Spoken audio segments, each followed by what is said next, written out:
guy, the Palestinian, is someplace in New Jersey. They put the people from New York and Brooklyn and New Jersey and the people from New Jersey here. Yeah, So we had one woman whose husband was in there. She came to speak, but she had to leave the country.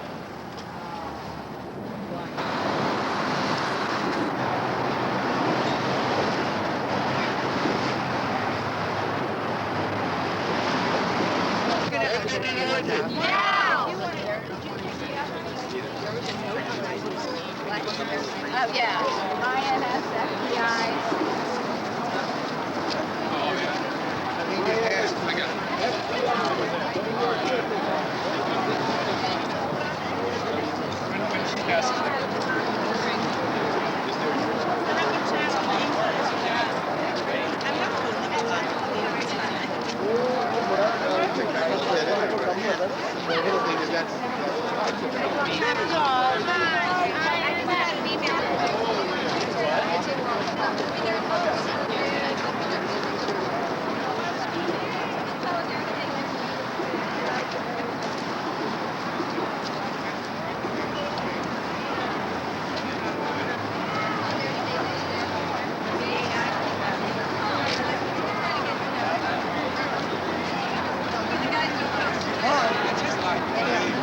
So then we start discussing how to approach it.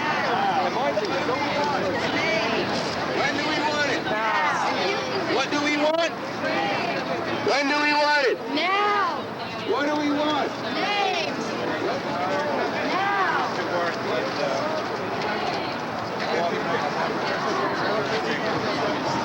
When do we want it? What do we want? When do we want it? Now! What do we want? Justice! When do we want it? Now! What do we want? Justice! When do we want it? Now! What do we want? Justice! When do we want it? Now! What do we want? Justice! Okay, great. Now! My friend Josh Melvin. Hi guys, How you doing? Nice to meet you. Good. And now the United States has gotten What the hell is that?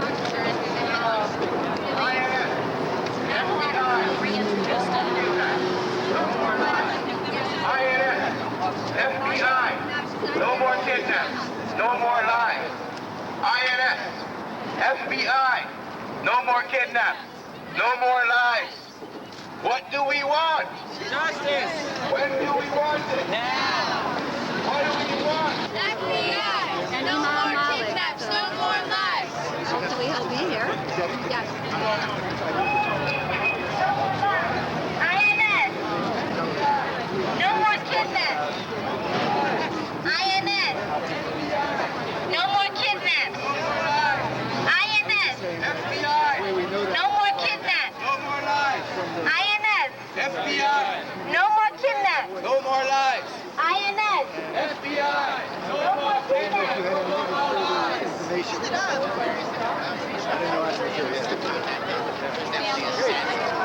more lies. INS, FBI, no more kidnaps, no more lies. INS, FBI, no more kidnaps, no more lies. INS, FBI, no more kidnaps. That's why I do INS, FBI, no more kidnaps, no more lies. INS, FBI, no more kidnaps, no more lies. INS, FBI, no more kidnaps, no more lies. What do we want? When do we want it? Now. What do we want? Justice. When do Justice! no more lies! INS, FBI, no more kidnaps, no more lies! INS, FBI, no more kidnaps, no more lies! INS, FBI, no more kidnaps, no more lies! FBI, no more kidnaps, no more lies! INS, FBI, no more kidnaps, no more INS, FBI, no more kidnaps, no more lies! INS, FBI, no more kidnaps, no more lies!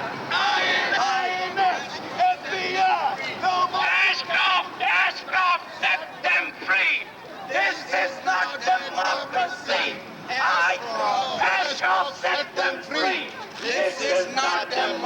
democracy.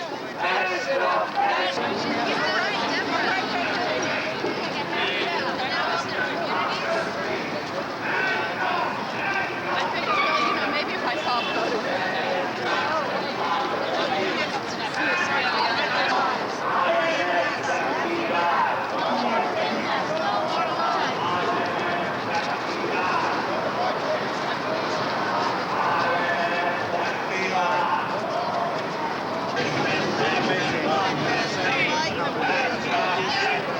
Are you taking this is not democracy! Ashcroft, Ashcroft, set them free! This is not democracy! Ashcroft, Ashcroft, set them free! This is not democracy! Ashcroft, Ashcroft, set them free! This is not democracy! Ashcroft, Ashcroft, set them free! This is not democracy! Ashcroft, set them free. This is not democracy. Asshole Ashcroft, set them free. This is not democracy. What do we want? What do we want? When do we want? What do we want? When do we want? What do we want? When do we want? What do we want? When do we want? What do we want? When do we want? What do we want? When do we want? What do we want? When do we want? What do we want?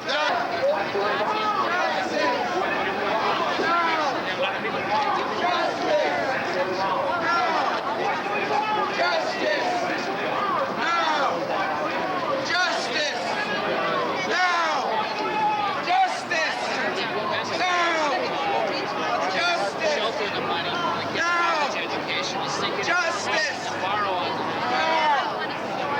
Justice! What do we...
Some guy said.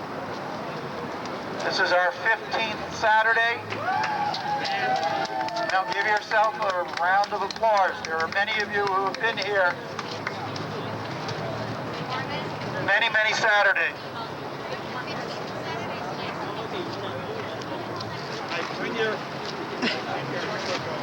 First you show. Yes, it's good in here. You want to drop out the legs now? You can drop out the legs. People with the signs. Are you sure? And the young children can come up here too. How are you today? How you doing?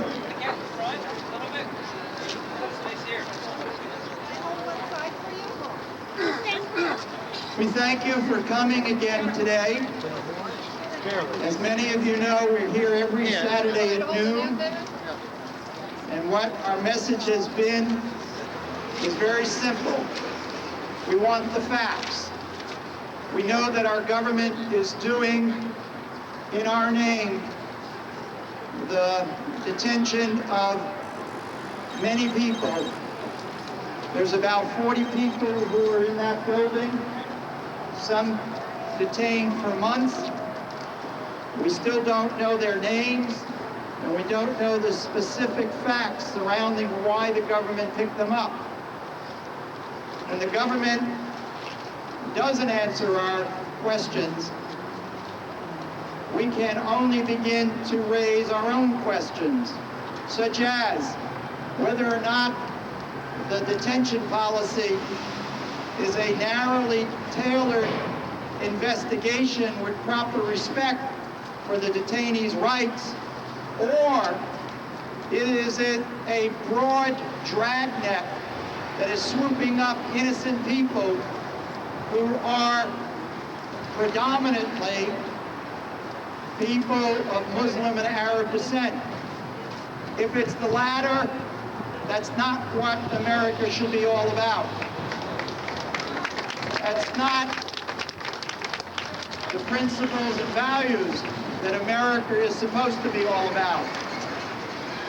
And when there's an atmosphere, including the Attorney General of the United States, that says that when people question the government, when people dissent, when people come out to march, that somehow we are unpatriotic, we say no.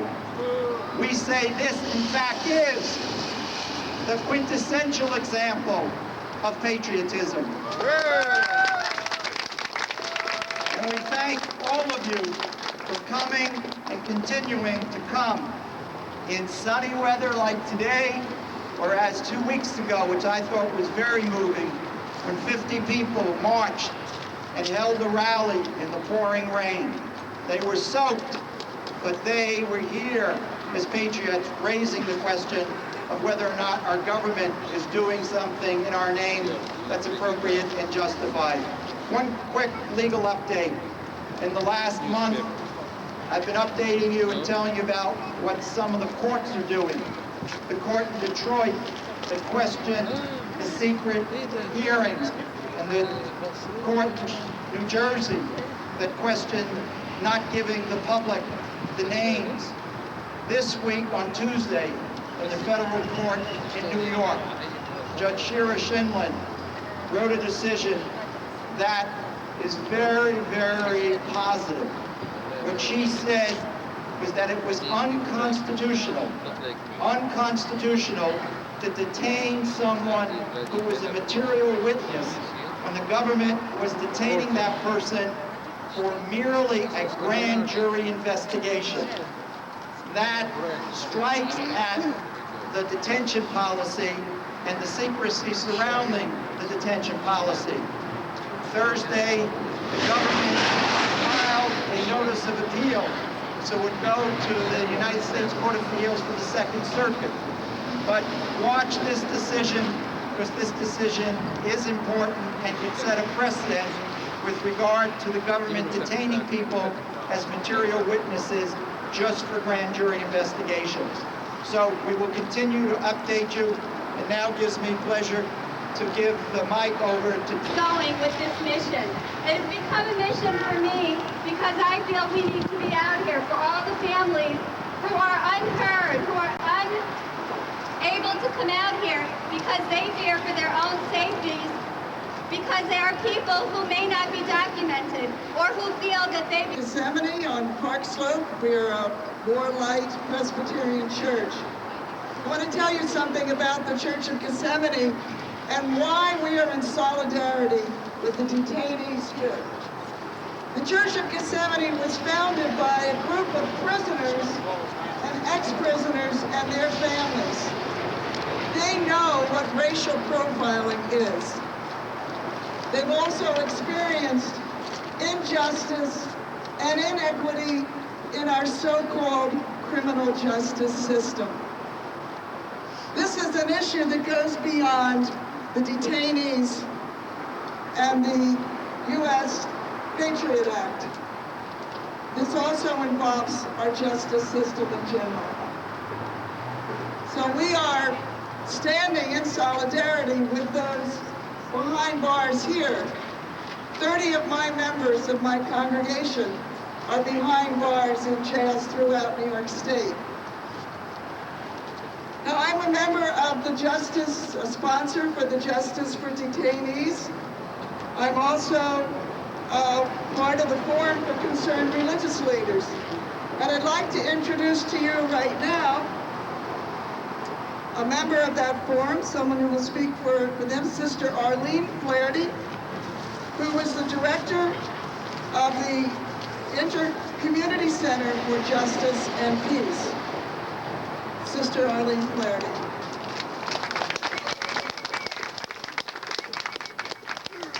Thank you, Liz. Good afternoon, everyone. The Forum for Concerned Religious Leaders is a group of clergy and lay leaders concerned about the expansion of the war on terrorism and the erosion of these crucial civil liberties. And we're honored to be here today with this Justice for Detainees Coalition, standing in solidarity with you and our detained brothers and sisters here at the Metropolitan Detention Center. First of all, I would like to acknowledge the presence of the religious community here.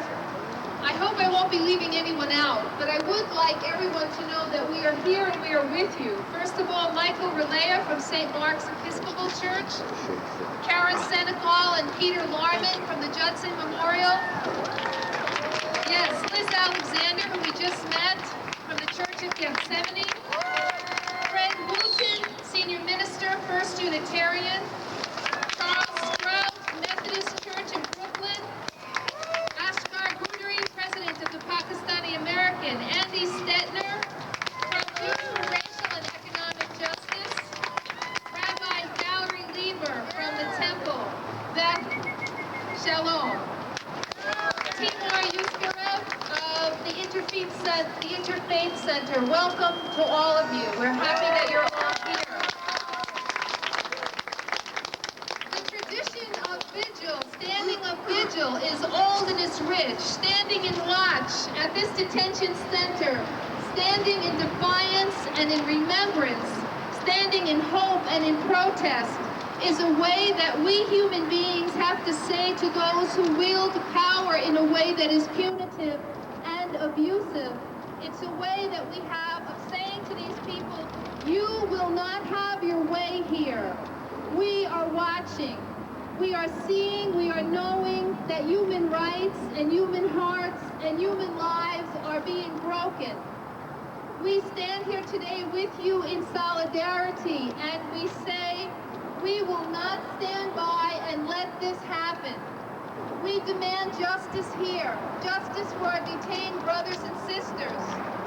You will not make these human beings invisible. We will cast light here. You will not silence their cry for freedom and human dignity. We will shout for them. You will not deny their human rights. We will name these rights and we will claim them.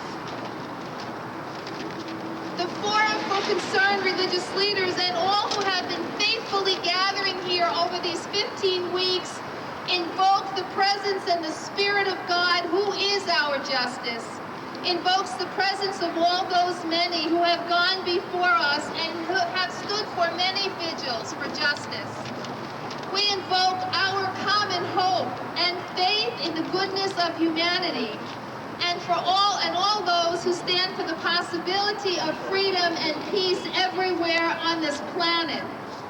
We stand here today witnessing to the tradition of welcoming that is the founding impulse of this nation.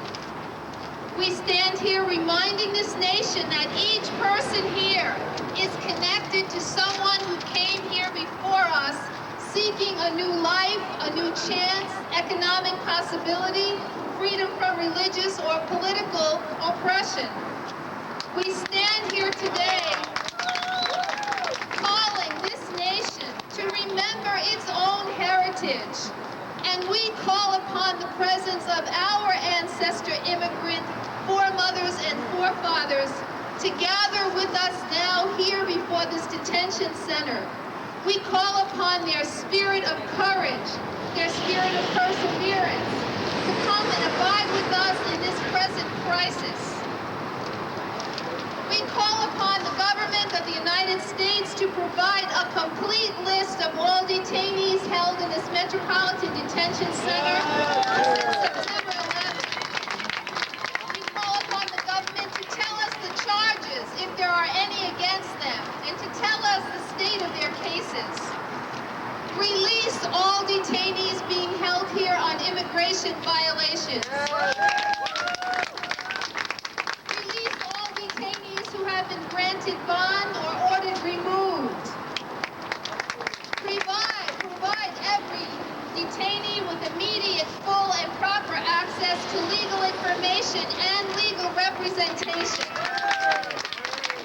Inform detainees when they will appear before a judge, be released or deported, and allow human rights groups, clergy, the media to come to the center and interview detainees who are here in private. Until these human and civil rights are guaranteed here at the Metropolitan Detention Center, we shall not be moved.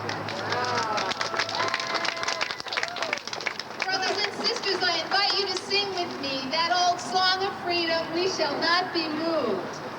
We shall not be moved. Louder! We shall not be moved like a tree planted by the water. Hold hands. We shall not be moved. Justice for detainees. Justice for detainees. We shall not be moved. Hold hands. Justice for detainees. We shall not be moved like a tree planted by the waters. We shall not be moved. Calling down justice. Calling down justice. We shall not be moved. Calling down justice. We shall not be moved. Just like we shall not be moved. Give them their freedom.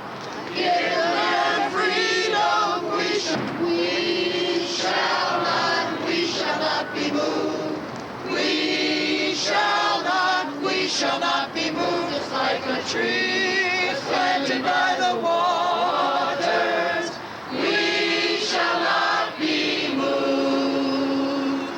We shall not be moved. Just like a tree planted by the waters. We shall not be moved.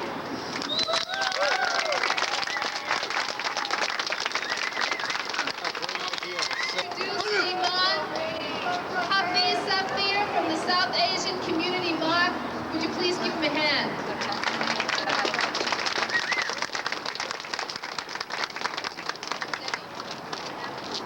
Good afternoon, and thank you very much. I'm here on behalf of the Pakistani community and the all religious leader from the Muslim community to demand the justice for all detainees brother and sister, I can remind you, look at the Pakistan, what we are doing for the America. And what we have done for the America during the Afghan war, when they had the war with the Russia. And in here, every day 4 and 5 Pakistanis, men and women, small children, they be detained by the FBI and the INS. And it's a absolutely ethnic profiling against the Muslim and the Pakistani community. I'm here to demand justice for all detainees.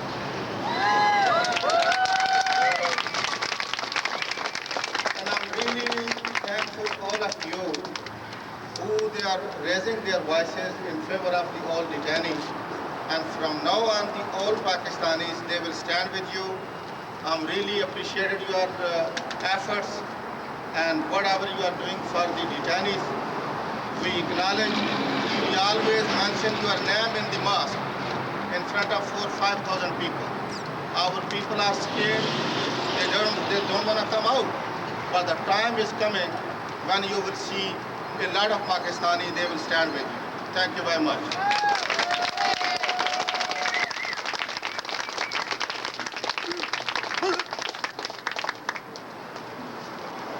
Representative from the Arab American Association of New York? He's not here. Not here. Okay. We're going to move on to Rabbi Valerie Lieber from the Temple of Bath. Welcome, Valerie.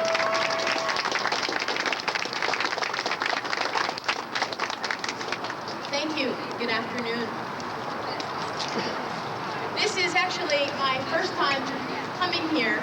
It's difficult for me to get here after Shabbat services in the morning, but I was asked, and it's wonderful to be here. I have been here with all of you, at least in my heart, and so I'm very glad to actually make it here in body today.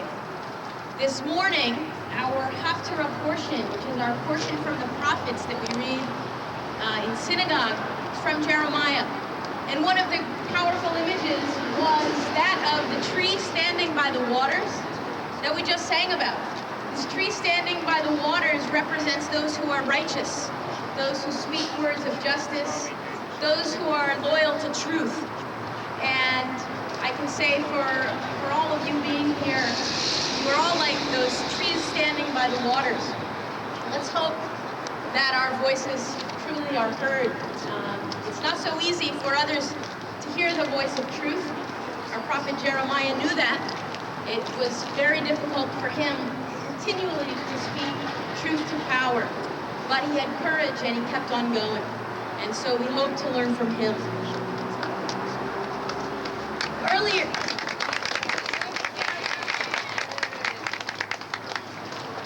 this week, I was teaching a passage from the Torah to someone who's studying for conversion. I was teaching about a passage where Abraham confronts God because God is going to destroy 2 cities, the cities of Sodom and Gomorrah, whose residents are purported to be evil because of their inhospitable ways. And Abraham is really just a young and budding religious person. But he stands up to God and he says, will you destroy the whole cities? Will you destroy the innocent who are there within them? Just in order to get to the few who are guilty. If there are 50 people there, will you still destroy the cities? And God says, well, okay. If there are 50 people there, I won't. Abraham continues, well, what if that 50 should lack 5? What if there are only 45? God says, okay, all right. I won't destroy the cities. I won't take away the rights of every single one of them if there are 50 who are innocent, 45 who are innocent. And this continues. Abraham has chutzpah. He's really got gall, and he continues to argue with God, on and on, bargains him down to 10 righteous people. And I was teaching this student, why does God do this? Isn't God a God of justice? And she said, well, yes. You know, I think God maybe knew what was going to happen all along, but God wanted Abraham to vocalize those words, to say aloud, you have to stand up for the rights of those who are innocent. You always have to speak up. And that's why we are here. That's why we are here. There are people who are detained, who are not guilty of the crimes that perhaps our government is saying they might commit, may have some knowledge of. The charges are not there, and so they should be let go. They should not be in detention here. In my congregation, which is in Bensonhurst here in Brooklyn, it's called Temple Beth Ahavat Shalom. I know it's tough to pronounce, but the words mean it's a house of the love of peace. Abraham, who I was just speaking about before, is the father of two great nations, the Jews and the Muslims.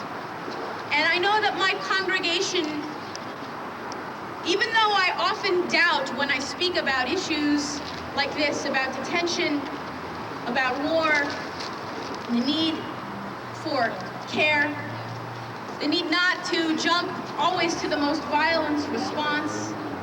Whenever I speak about this, about the military tribunals, I often worry that the congregants just won't be able to hear it. But again and again, they prove me to be a little overly anxious. My congregants, the Jews, even in Bensonhurst, are behind justice. They're with justice. And I know they stand with this movement here. So we call, on behalf of my congregation, on behalf of Jews for Racial and Economic Justice, on whose board I serve, we from the Jewish community call for the release of the names. We call for an accounting by our government so that justice can finally be served here.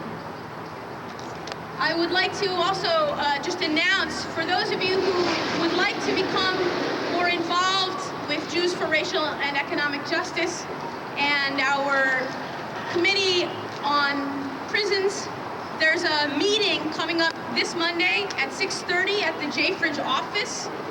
It's 140 West 22nd Street. You can come see me or Andy Stetner in the purple shirt.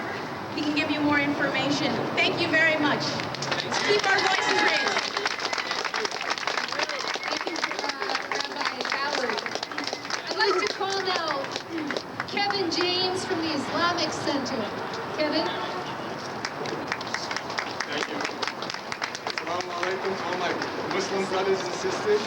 Shalom to my Jewish brothers and sisters, and peace to my Christian brothers and sisters. I wasn't prepared to speak today, but I would like to say a few words. First, I thank all of you for coming out today. We have week after week, if they're forced to stay in there, even if there's only one detainee in there, we have to come out here week after week. I came across something interesting on the internet today. It was a story about, a little article about a person in Florida. He wrote a letter to the editor saying he was complaining about the Muslim woman wearing hijab, and he said, well, you know, if they don't like it here, if they can't get used to our customs, you know, this country is founded by Christians, they should go back to where they came from. So, you know, I was thinking, I said, well, okay, that's fine, but let everybody go back to where they came from and give it back to the Native Americans. Last I heard, Christians came here in the 14th century, 15th century. So, in a sense, we're all immigrants, and we're all in the same boat. We all live on the same earth, the same planet. We have to fight for everyone's rights. And just to sound a note on an interfaith note, there's an old parable that comes to mind. It's from the Jewish tradition about a rabbi and his disciples. And the disciples are arguing about, you know, when does night end and the day begin?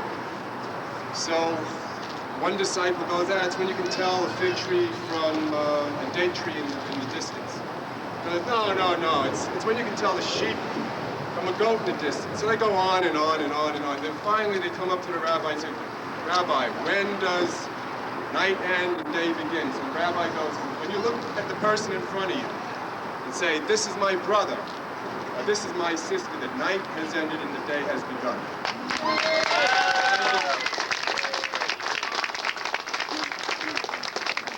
Okay, let's have one verse and let them hear us. We shall not be moved. We shall not be moved like a tree standing by the waters. We shall not be justice for detainees. Justice for detainees. We shall not be. Can't hear you. Justice for detainees. We shall not be moved just like a tree standing by the wall. Good afternoon. I would say good afternoon for this reason. It goes for everybody. Muslim, Christians, and Jewish sisters and brothers. If I say Assalamu Alaikum, that goes also to Muslims and Jewish people and for the Christians too, because Assalamu Alaikum means peace upon you. And you say Wa Alaikum Assalam, same to you, my friend. My name is Asghar Chowdhury. I am the president of Pakistani American Federation of New York. We are trying to fight it for the release of these trainees since September 11th. They are coming to our areas. I belong to, you must have heard just now, our Imam, Hafiz Sabir. I belong to also Makki Mosque, Brooklyn. My sister Debbie asked me, when Hafiz Sabir asked me that Asghar Chowdhury should speak, she asked me if I have any background in religion. But ladies and gentlemen, we are not talking about religion today. We are talking about for the release of those people who are detained here without charges. This country, which is boasting that there's a justice here, this country where we think everything cannot be done without going to the court, without justice, where our friends, brothers, they brought their children and their sisters and their wives. They told them, we are taking to such a country where there is no oppression, there is a justice. You can have freedom of speech, freedom of walk, freedom of religion, everything. But now, these INS, FBI, when they come in the house, knock the door, and they just walked in without the warrants, and they arrest the father in front of their children, in front of their wives. Those children look at the eyes of their parents. They said, Father, is this a country? You are telling us that there would be justice? Is this a country where you are telling us there would be a peace? He has no answer. He is detained. He put in detention camp without telling their children, without telling their wives where they are. That's the only person who is earning the livelihood of those children, and they starve there and nobody look after them. That's what we are here.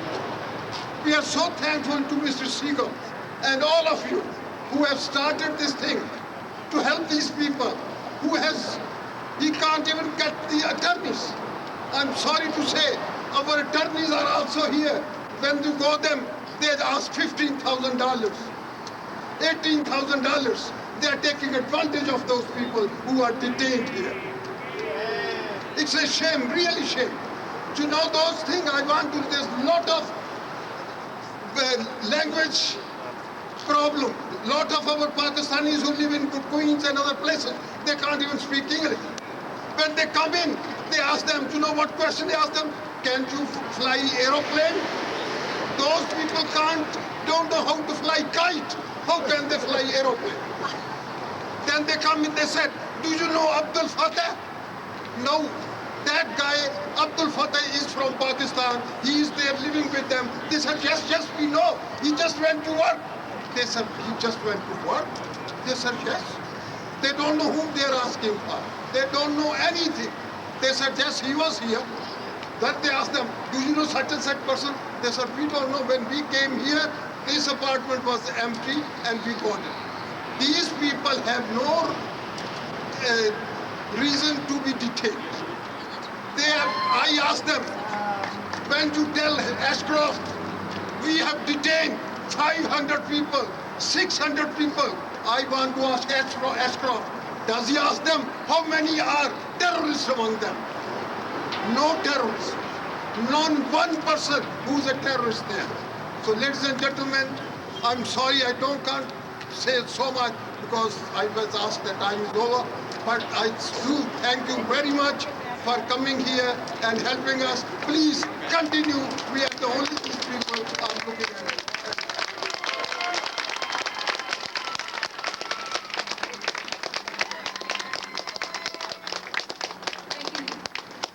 I'd like to introduce Fateh Higazi from Abu Bakr Mosque here in Brooklyn. Welcome.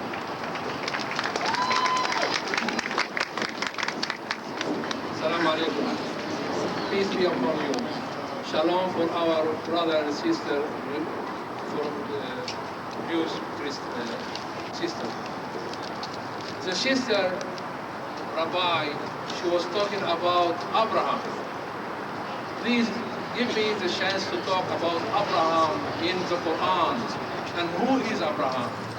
As she said, he is the father. You hear me? Yes, yes. He is the father of two nations, the nation of Israel and the nation of Ishmael.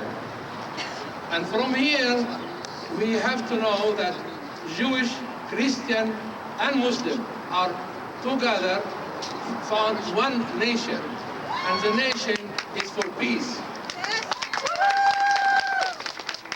We are gathering today, and I wish we continue this kind of effort to support other people, whatever they are in jail or attend this kind of prison. But more likely, we have to think what we have to do in the future. Many people are praying, putting time for prayer and this. Praying by itself is not enough, but people should stand their hand, open their mosque, open their church, open their synagogue, to invite their neighbor, and let us understand each other, and this is the best way and the short way to build a better world, here in America and around the world. Thank you so much.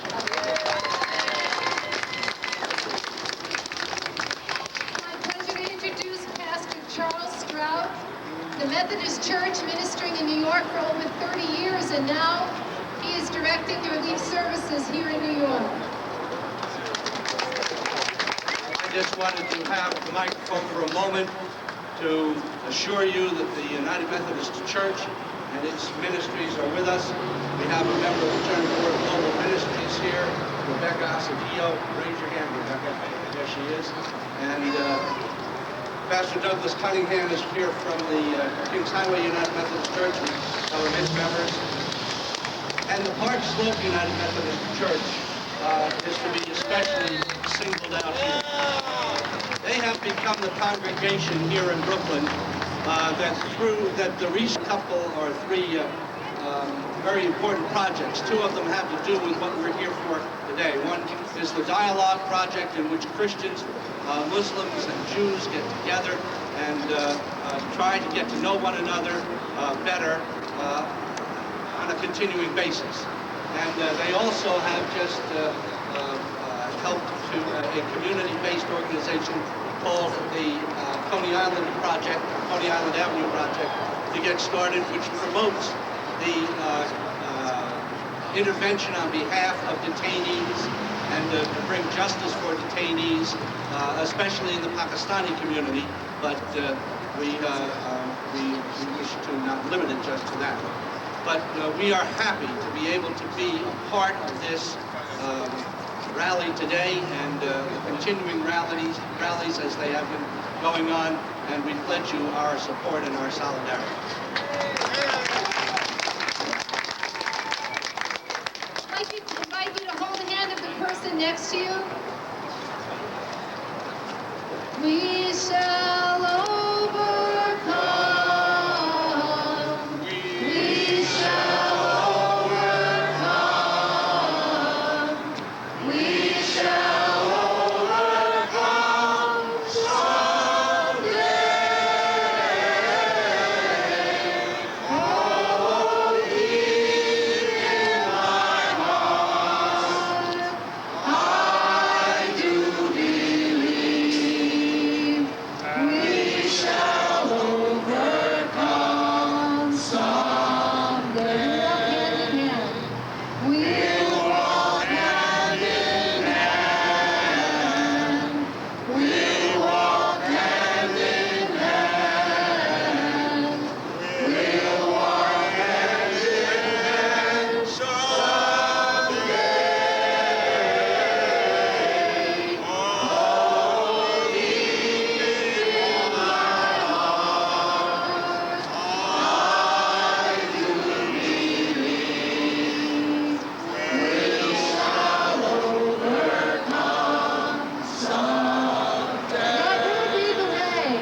chaplain of the Islamic Society of the Fire Department of New York. Welcome.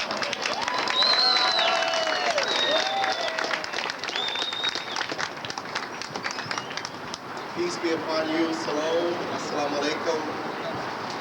First and foremost, I must give thanks and praise to the Creator for giving us the breath of life and the strength and the determination to see those that have been in prison unjustly, to see them free. I just want to remind you and myself of the moment in which we live in. Is a very beautiful moment.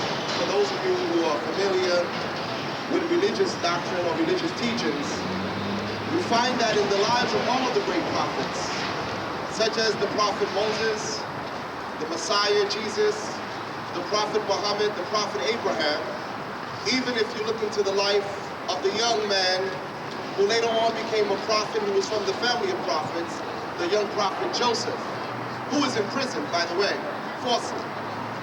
I think we need to understand as people that God, the creator of this universe, allows strange things to take place for better days to come. And I can tell you, as an African American standing here with you, as I look into the crowd and I see Muslims, Christians, Jews, blacks and whites, men and women standing together, this is a historical moment, and numbers is not lacking here. Many people are here with you in spirit that are not here with you physically. So don't let the numbers be a distraction. But I want to say this, that after September 11th, only two things could have happened in America. Either America became greater than what she was, or we would go backwards. Back into sexism, racism, ethnic and racial profiling, or we would go forward as a nation, fight against the evil forces throughout the world, recognizing that as a family, that life is sacred in all of its forms. And so I say that you are here today in this place, and there are millions around the world that are demonstrating today for justice. And the kind of justice that we look forward today here in America is not only justice for Muslims. Yes, we want justice for Muslims. We want justice for our Arab brothers and sisters and our brothers and sisters from the Middle East. But we want today in America justice for all. That's what we need. We want to promote the respect for life, for the black, for the white, for the Jew, for the Gentile, for the Arab, for the non-Arab, for the Muslim, for the Christian, for the Jew. Because in the eyes of the Creator, He has created all of us as family. We are family. We are family.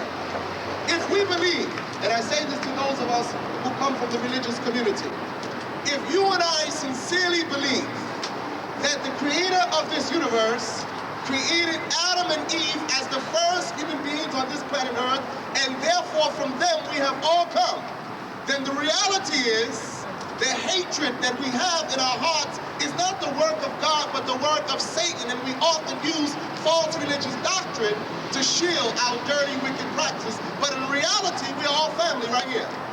We are family. And so, not to be long, I say to the men and women that are here, there are those that may be considered the sacrificial lambs for a greater cause. There are many people in our society, when we study the great history of America, America became what she is today because of people like you who stood up for truth and for justice for all of humanity. And their imprisonment is not in vain. I do understand, though, that within our society, there's great fear about terrorism. But I want to remind you of something in history. The greatest enemy you'll ever have often looks just like you. It's not always somebody out there. Just think about it quickly in your own personal life. The persons who betrayed you, hurt you, did not honor you, but people you knew. I'm sure the women here can relate to that. There are people that you knew and trusted that violated you. I'm sure there are young boys in various institutions today who can relate. It was people that they knew that had violated them. And I say to the American people, Islam is not your enemy. No. Islam is not the enemy. Judaism is not the enemy. Christianity is not the the enemy. Our greatest enemy is falsehood and fear that dominates the hearts of the people throughout the world. People are afraid of what they do not know, and as one of the presidents once said, the only thing we need to fear is fear itself. And those people, I can guarantee you, that 99.99% of those that are being held have nothing whatsoever to do with terrorism. Nothing. And they know that. They know that. But of course, you know, as Americans, we like instant results. We like instant coffee. God forbid you go to Starbucks and you have to wait online for 2 hours for fresh coffee. You don't have those kind of patience. In our society, when something goes wrong, somebody has to be charged quickly. We have to bomb somebody quickly. We have to destroy somebody quickly so that we can satisfy the appetite of the mass of the people, because the pursuit of justice is so painful. You got to get the facts, and you cannot get facts overnight. It takes time. It is a process. But I say to all of you that are here, I hope that the highest reward that you will receive will be in the gardens of paradise. I hope to see all of your faces in the hereafter.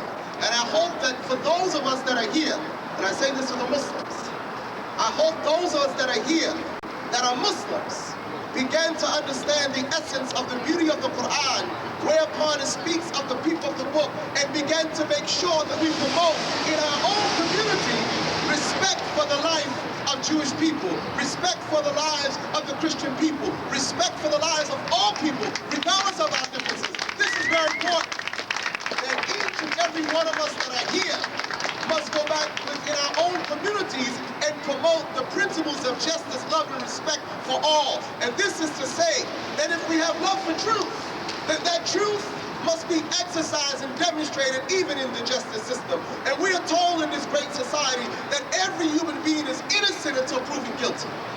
I say to them, if you have the evidence, let the people see for the charges that you hold. But you know, I end with this point. God, the creator of all of us, he tests us. And this is what I want you to leave with. Sometimes when you're a victim in life, God will give you one day power. Yes. After you have been oppressed and terrorized and imprisoned and killed, sometimes God will give you power one day. And then with that power, he will see whether or not you are any different from your own previous oppressors. Listen to me. Sometimes a victim of oppression becomes an oppressor out of fear of being oppressed again. Think about it.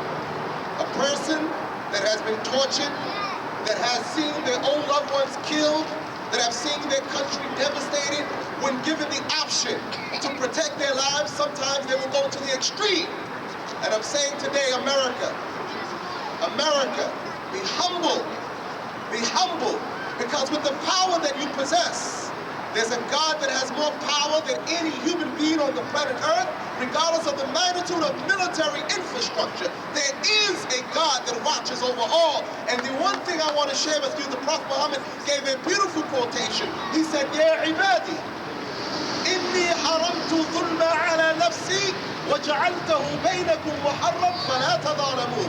The Prophet Muhammad said that the Creator says, "Oh my servants," not Muslims, not Christians, not Jews, not blacks, not whites, but all of us, "Oh my servants, verily I have forbidden oppression upon myself. Therefore you don't oppress one another." America, I say, let them free. Don't oppress these people. And I say to those of us who are here, who are citizens of this nation, who will not be deported to other countries, it is our duty, by the divine will of God, that we speak for those who cannot speak for themselves, and that we remind our people of the greatness of our nation with justice concerned. Thank you very much.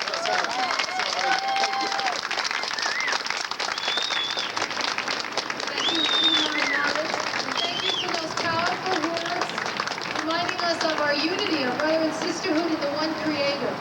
As we bring a close to our gathering, the Forum of Concerned Religious Leaders thanks you for coming out today with us, standing in solidarity with Justice for Detainees Coalition. We're going to have announcements in a minute, but before that, just in response to the day, I just ask you to hold hands one more time. One more verse, we shall overcome. Let us hold in our hands our shared brother and sisterhood, our prayer for unity, each other's hands the power of our unity, our common humanity, and extend our love to our brothers and sisters here at the detention center and our commitment to see them to freedom. We shall overcome. We shall overcome. We shall overcome someday.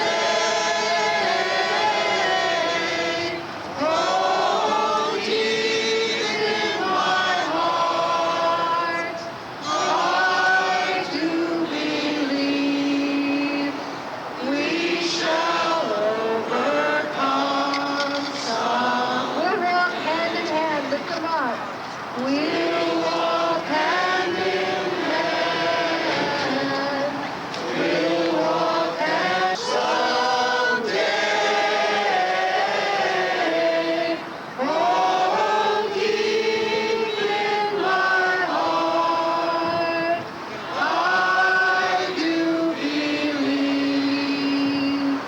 we shall in hands someday.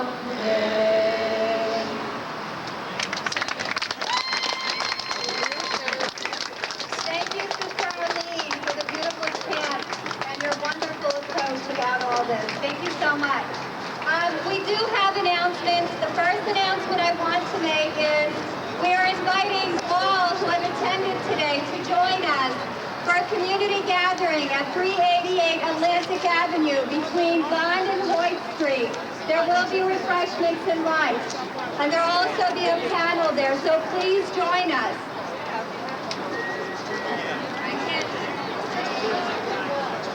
It's from 2 to 4. Thank you. Manhattan bound. What you're going to need to do is to walk to 36th Street and take the W to Pacific and then walk 4 blocks down. Okay? We also have a quick announcement from my friend here. Jonathan Cohen, would you please come forward? Please come forward, Jonathan. Back this effort from the very beginning. Our club is situated in Red Hook, unanimously voted to support the struggle. Therefore, we are announcing a party next Saturday between 6 and 8 p.m. at the Brazen Head Bar. That's on Atlantic Avenue between Court Street and Borough Place. It's a fundraising party, $20, all you can eat, open bar, beer, wine, soft drinks. We want you all there. Thank you. Thank you. Norman, are you ready for your announcement? Thank you all for coming. Today was very, very good, especially singing those historic civil rights. Okay, we have one more announcement. A couple things. On May the 14th at St. Francis College, there will be a town hall meeting sponsored by the Arab American Family Support Center. They've invited Mayor Bloomberg. We're waiting to see whether he will come, but the town hall meeting is taking place whether the mayor comes or not. St. Francis College, May the 14th. On May the 15th, the very next night, we're having our third Freedom Legal Defense and Education Project town hall meeting, this time at Queens College. It's in the Rosenthal Library, so for those of you who live in Queens or know people in Queens, Queens College, 6 to 9 on May the 15th, and May the 20th at the Unitarian Church in Manhasset, Long Island, from 7 to 10, there'll be a town hall meeting. So there's 3 town hall meetings coming up, 14th, 15th, and the 20th. Thank you. One more really important announcement, and I need everybody to freeze. The teacher part of me is coming out. Next week is Women's Solidarity Day. Please come out in solidarity to all of the detainees, my Muslim brothers, and Arab and South Asian communities. I urge you to bring your wives and your daughters to join us next week. It's going to become big, but we need you to make it bigger. So please join us next week. We will be here, and we have a host of wonderful women who will be speaking. So So please join us. Thank you and goodbye.